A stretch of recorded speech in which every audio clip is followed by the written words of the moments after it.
Hello and welcome to another Betfred Sports video right here in the Quest Media Network studio. Peter, there's two games we've got to talk about, the obvious ones. City's victory at PSG in the Champions League on Wednesday, and then United's 6-2 win against Roma in the Europa League on Thursday. It's great for the City of Manchester, that. It's absolutely brilliant. I mean, they both came from behind, so it shows supreme character in both teams.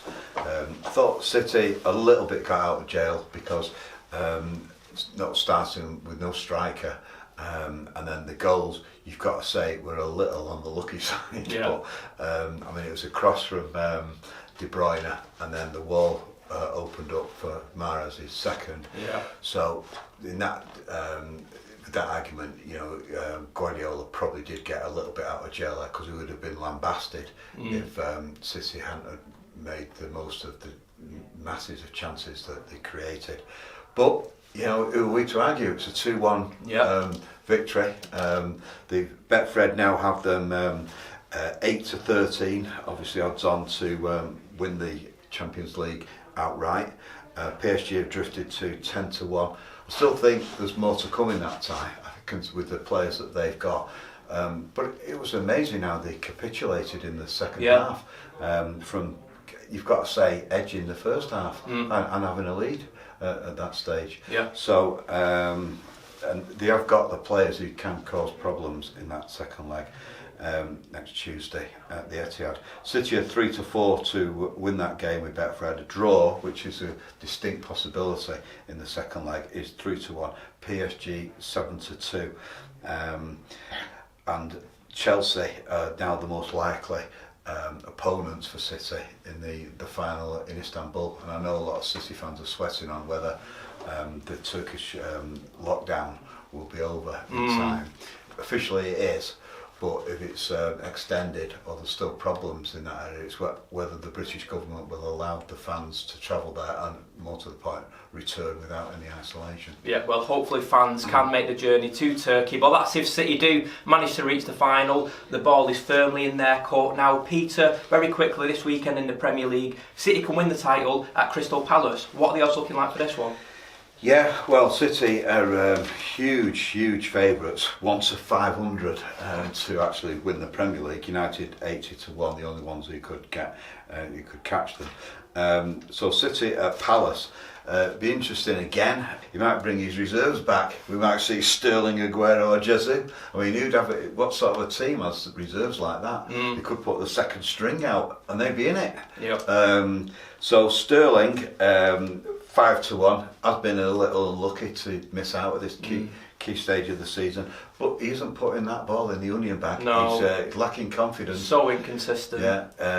You now start thinking why Liverpool let him go in the first place. Guardiola did turn him round and get lots of goals out of him, but they've dried up now, and Foden's overtaken him, because Foden's got the same trickery, the same pace, yet he has a shot at the end. His final ball is that much better. Anyway, Sterling's 5-1 to score first with Betfred. Aguero 3-1. I just hope he gets a swan song to his brilliant City career, and this is a great opportunity to start to play in that game. Jesus 9-2. City 4-11 to pick up 3 points. If City get all 3 points and then United lose, then it's City's title, and the City fans, it was Sunday best for them at tea time on Sunday after United have played Liverpool. Palace are not a bad team, and they might catch City at a good time. Anyway, they're 8-1 to get all 3 points. The draw's 4-1. Well, it could be a memorable day in London this weekend for Manchester City, and it was a memorable night on Thursday for Manchester United supporters. They beat Roma 6-2 in that Europa League semi-final. Peter, first of all, what was your assessment of the game? It was great to see United come back. Well, I mentioned before the character of the team. Solskjaer was being lambasted by the pundits at half-time. Where's Greenwood? Needs to change the team. He stuck with them. I'd love to have been in that dressing room, because he would have said, look lads, Paul Scholes and the rest of them are having a pop at you on TV now all over, and it's going all over the world. Are you going to turn this round? You are the better team. You should be imposing yourself. And that man, Cavani, what an absolute class act.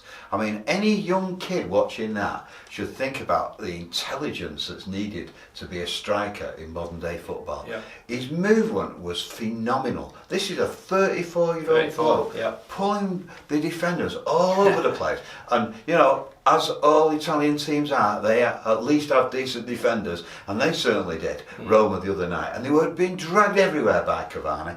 He scored 2 goals, he got a penalty that shouldn't have been, he set up the other one, and he had 2 assists, didn't he? Yeah, he was the key man for United, and Solskjaer should be doing absolutely everything to keep him there, because he'll save them a fortune. They won't have to go for Haaland, they won't have to go for Harry Kane, although they'll probably be in on it, or we'll read about them being in on it anyway.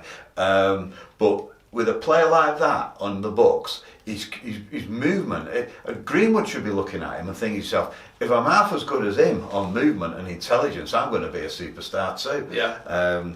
It was phenomenal performance by him, and I can't believe that some of the papers have only given him 8 out of 10, because I'd have given him 10 out of 10. Yeah. You can't do much better than that. You know what, 2 goals, 2 assists, 1 poxy penalty. You'd be devastated if you're a United fan and you don't see him in person at Old Trafford or play in person. Yeah, well, that's one of the arguments that Solskjaer is going to be using. That he's going to say, look, you haven't seen the best of Old Trafford because you have not heard the Stretford End roar. And if you heard that, you'd be wanting to stay too. Yep. I mean, where's he going to go? Back to South America? Well, all right, he's a hero there as well, but it's not going to be like playing on the ultimate stage, which is Old Trafford. Yep. And in the Champions League next season, because United are bound to get 2nd place. I think that Solskjaer has a different philosophy to Guardiola in terms of his selection. He generally doesn't change the team around that much. So it may well be that Cavani does play against Liverpool on Sunday. He's 4-1 with Betfred to score the first goal. Salah's a favourite at 3-1. Greenwood, who I think will probably get a full game in that match to get his match fitness up again, he's 5-1. Fernandes, the phenomenal Fernandes, 9-2. And Pogba, who's coming back into decent form, he's 12-1 to score first. But Liverpool are the favourites in that game because they're chasing a top 4 finish. Yeah, they've got to win, haven't they? They've got to win. Yeah. Whereas United's point of view, they've secured 2nd place anyway, and they're definitely going to play Champions League football next season. They're 9-5. The draw, which is always a potential likely result, and 1-1 is quite regular as well in these fixtures between United and Liverpool. That's 5-2. For the Europa League, United now odds on 1-2 to win the Europa League, and Roma, guess what they are? 150-1 to win the Europa League after that absolute humiliation. Yeah, I won't even put 20p on that myself. No chance. No. Well, they could maybe. No. But no, it's no chance. There's absolutely no chance. This is going to be United, and Betfred can't separate Arsenal and Villarreal. They're both 7-2 to win the Europa League. Brilliant stuff. Well, it's been great speaking to you once again, Peter. And if you have been watching this, don't forget you can take a punt on any of the fixtures this weekend via their app and online, but you can also bet in store because we've got safety provisions in place.